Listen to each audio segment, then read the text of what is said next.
মধ্যে সেটা একটা ব্যাপার। যেমন আজকে এই আরবি ইউথ যে রবীন্দ্র ভারতী বিশ্ববিদ্যালয়ের যে ঘটনাটা, তার মধ্যে মদ্যপ সিভিক ভলান্টিয়ার ঢুকে যাওয়া একদম ঠিক। আপনার এই প্রসঙ্গে ভাইরাল ভিডিওটা একবার দেখিয়ে দিই দর্শকদের, একবার আমরা ভাইরাল ভিডিওটা সবাই মিলে দেখি। যে অভিযোগ উঠেছে যে মদ্যপ অবস্থায় সিভিক ভলান্টিয়ার তিনি কিন্তু ঢুকে পড়েছেন এবং পুলিশ তাকে কিভাবে বের করছে। এখানে ব্যারিকেড দেওয়া আছে, তো এখানে ব্যারিকেড দেওয়া আছে, যে পুলিশ লেখা আছে। তুমি ড্রিঙ্ক করে রয়েছো, তুমি কি করছো এখানে? এখানে এতগুলো মেয়ে রয়েছে দেখতে পাচ্ছ, এখানে দেখতে পাচ্ছ কিসের জন্য আমরা এসেছি? আমরা ছেলে খেলা করতে আসিনি নিশ্চয়ই। যদি আজকে কারোর এখন ড্রিঙ্ক করে তুমি গাড়ি যে চালাচ্ছ পুলিশ লেখা অবস্থায় এই জায়গায়, তখন কি হতো? কি ক্ষমা করবো? এখানে তো ক্ষমা করে করে আজকে এই জায়গায় এসছে। আজকে এই যে নাম্বারটা এইটা, আর আজকে ক্ষমা করে করেই তো আজকে এই পরিস্থিতি। কেন? কিসের জন্য? কিসের জন্য? স্যার আপনারা কিছু বলুন, আপনারা কিছু বলুন। না আপনি ড্রিঙ্ক করে কি করে নেই?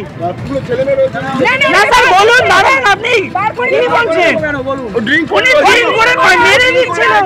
আপনি সেটা দেখুন, আমরা সেটা বলছি।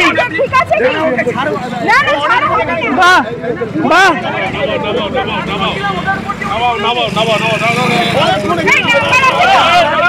বাহ স্যার, বাহ স্যার। স্যার আমরা বিচার চাই, আর কিচ্ছু না স্যার। আমরা কি আপনাদেরকে চেঁচাবো না কিছু করবো? একটা বিচারটা দিন সবার সামনে। স্যার আপনি ছেড়ে দিলেনটা কেন? এইগুলো আপনাদের পাশেই বসেছিল, পুলিশ লেখা আছে ওখানে, আপনাদের দোষ।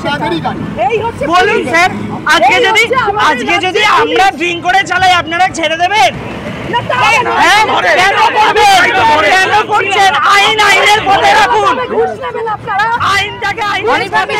আমাদের সঙ্গে অনির্বাণ, তাহলে যে ভাইরাল ভিডিও দেখা যাচ্ছে এখানে অভিযোগ তো একটা নয়। প্রথমত ড্রিঙ্ক অ্যান্ড ড্রাইভের ঘটনা রয়েছে এবং একজন সিভিক ভলান্টিয়ার যিনি পুলিশ লেখা একটি বাইক ব্যবহার করছেন। ঠিক কি ঘটেছিল সেই সময় যারা ছিলেন প্রত্যক্ষদর্শীরা কি বলছেন?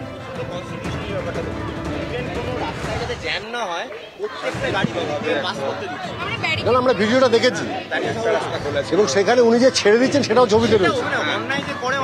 অনির্বাণ শোনা যাচ্ছে কি?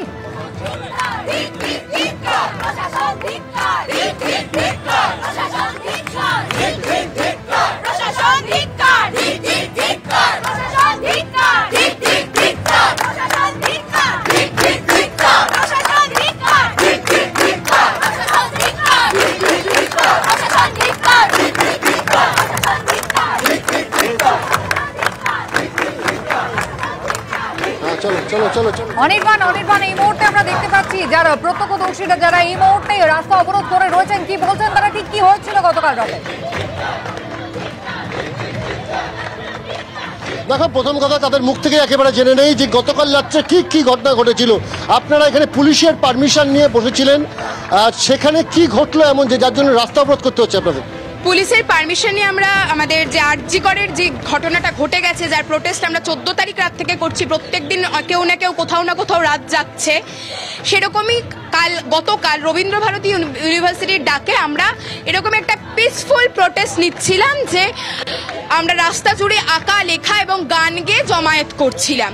এটা হচ্ছিল আমাদের 4টে অবধি পুলিশ পারমিশন নেওয়া ছিল। ঠিক 3:10-15 থেকে পুলিশ আমাদের বলা শুরু করলো আর কতক্ষণ লাগবে। আমরা বললাম আমাদের রঙও শেষ হয়ে এসছে, আর বেশিক্ষণের বিষয় নয়, আমরা উঠে যাব একটু পরেই। হঠাৎ ওই 3:20-25 নাগাদ একটা বাইক খুব টালমাটাল ভাবে এসে একটা ব্যারিকেডে ধাক্কা মারলো। তো আমরা ওখানেই লিখছিলাম, আমরা সবাইকে গেলাম। অনির্বাণ, যে পুলিশ অফিসারকেও আমরা ভাইরাল ভিডিওতে দেখলাম যিনি এই মদ্যপ অবস্থায় থাকা সিভিক ভলান্টিয়ারকে বের করে দিয়েছেন, অভিযোগ করছেন এই মুহূর্তে যারা বিক্ষোভ দেখাচ্ছেন তাকে ঘিরে ধরে, একবার তাদের সঙ্গে কি কথা বলা যায়? একদমই, আমরা কথা বলবো তাদের সাথে।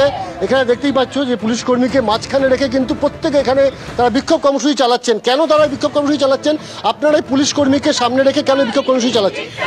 দেখুন, যতদিন মেয়েদের জন্য সুরক্ষা না আসছে, যতদিন পর্যন্ত আমরা দেখবো যে সিভিক ভলান্টিয়াররা ওই মদ খেয়ে বাইক চালাবে, মেয়েদের ওপর তুলে দেবে, কটূক্তি করবে, ততদিন এই প্রতিবাদ চলবে, এই আন্দোলন কিন্তু পুলিশ কর্মীকে কেন আটকে রাখা হচ্ছে? কারণ ওই পুলিশ কর্মী সিভিক ভলেন্টিয়ারকে ছেড়ে দিয়েছে, উনি ছেড়ে দিয়েছেন। কালকে রাত্রিবেলা একটা ঘটনা ঘটে। আমরা এখানে কর্মসূচি নিয়েছিলাম, যেখানে আমরা ছবি আঁকছিলাম। মোটামুটি 3:30 নাগাদ একটি বাইক এসে ওই ব্যারিকেডে ধাক্কা মারে। আমরা সবাই গিয়ে দেখি যে সেই বাইকটির সামনে লেখা আছে পুলিশ, এবং সেই পুলিশ লেখার পর আমাদের ছাত্রছাত্রীরা তাদেরকে ঘিরে ধরে, এবং ঘিরে ধরার পর যখন দেখে যে ওই পুলিশটি, এই অফিসারটি উনি ওনাকে ছাড়িয়ে বলে যে সাইডে এসো, এবং ওনাকে পালিয়ে যেতে সাহায্য করে। এবং আমাদের দৃঢ় বিশ্বাস উনিও মদ্যপ অবস্থায় ছিলেন। এটার বিরুদ্ধে আমাদের প্রতিবাদ, এবং উনি পালিয়ে যেতে আমরা দাবি রাখি যে অপরাধী তাকে এখানে আনতে হবে। আমরা ভোর 4টে থেকে দাঁড়িয়ে আছি, উনিও দাঁড়িয়ে আছে, প্রশাসনও দাঁড়িয়ে আছে। আমাদের শুধু একটাই দাবি যে অপরাধী তাকে এখানে আনা হোক।